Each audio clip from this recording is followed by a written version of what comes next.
Olá, pessoinhas, tudo bem? Hoje vamos falar sobre a independência do Brasil. Então, vem comigo!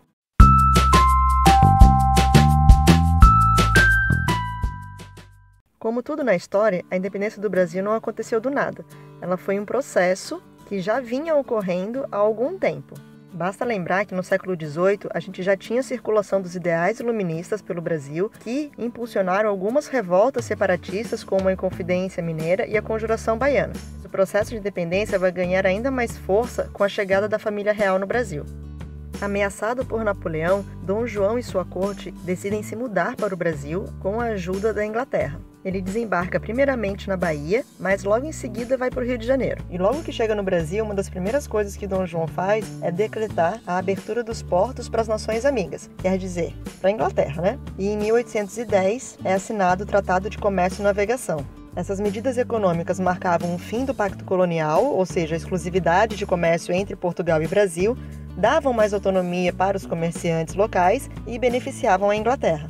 A situação para Dom João aqui no Brasil estava tão cômoda que em 1915 ele eleva o Brasil à condição de Reino Unido a Portugal e Algarves, demonstrando que não tinha nenhum interesse em voltar para Portugal. O Brasil então deixava de ser colônia, mas ainda não era independente, porque agora ele fazia parte de Portugal. E durante seu tempo no Brasil, Dom João fez questão de promover inúmeras melhorias estruturais. Muitas instituições que temos até hoje foram inauguradas no período joanino, como por exemplo, o primeiro jornal do Brasil, o nosso primeiro banco, que é o Banco do Brasil, esse que a gente tem até hoje, o Museu Nacional, e que infelizmente sofreu com um terrível incêndio há 2 anos atrás, o Jardim Botânico do Rio de Janeiro e a Biblioteca Nacional.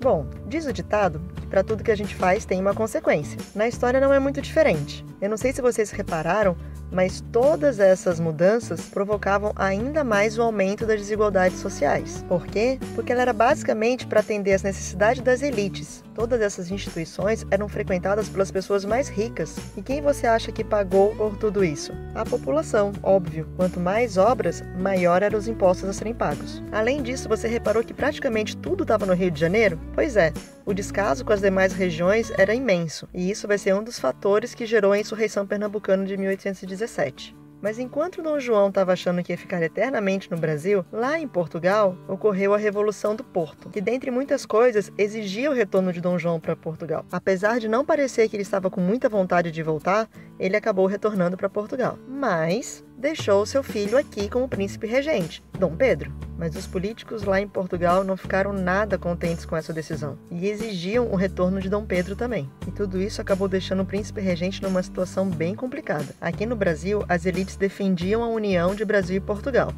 Lá em Portugal, eles queriam que o Brasil retornasse a ser colônia. Dom Pedro acaba decidindo ficar no Brasil. Ficou conhecido como Dia do Fico, o que só aumentou ainda mais a pressão dos portugueses em relação ao seu retorno. E aos poucos, várias medidas foram sendo tomadas para que a recolonização do Brasil se encaminhasse. Como a manutenção da união entre Portugal e Brasil se tornava cada vez mais inviável, Dom Pedro, então, declara a independência do Brasil.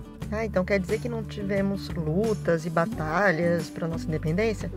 Não. O nosso processo de independência tem 3 características essenciais. Primeiro, que foi um processo político, porque foi uma resolução burocrática sobre o impasse que se deu a partir das ameaças de recolonização do Brasil. Segundo, que foi liderado pelas elites do Rio de Janeiro, São Paulo e Minas Gerais. E terceiro, que não tivemos grandes mudanças estruturais, ou seja, nós não tivemos um processo revolucionário. E o que isso significa? Quais são as consequências do nosso processo ter tido essas características? Isso significa que a nossa independência política administrativa não interferiu na estrutura do país. O Brasil independente continuava tendo suas regiões totalmente desiguais, umas em relação às outras, havia ainda uma grande desigualdade social, a escravidão permanecia e a família real portuguesa continuou no poder nas mãos de Dom Pedro, que agora era o imperador do Brasil. O que aconteceu a partir daí é assunto para outro vídeo. Por hoje é só. Espero que vocês tenham gostado. Não esqueçam de se inscrever no canal e ativar o sininho para ficar sabendo das novidades. E como você é uma pessoa muito legal, você também vai dar um gostei no vídeo e compartilhar com seus colegas, né? Segue a gente lá no Insta também,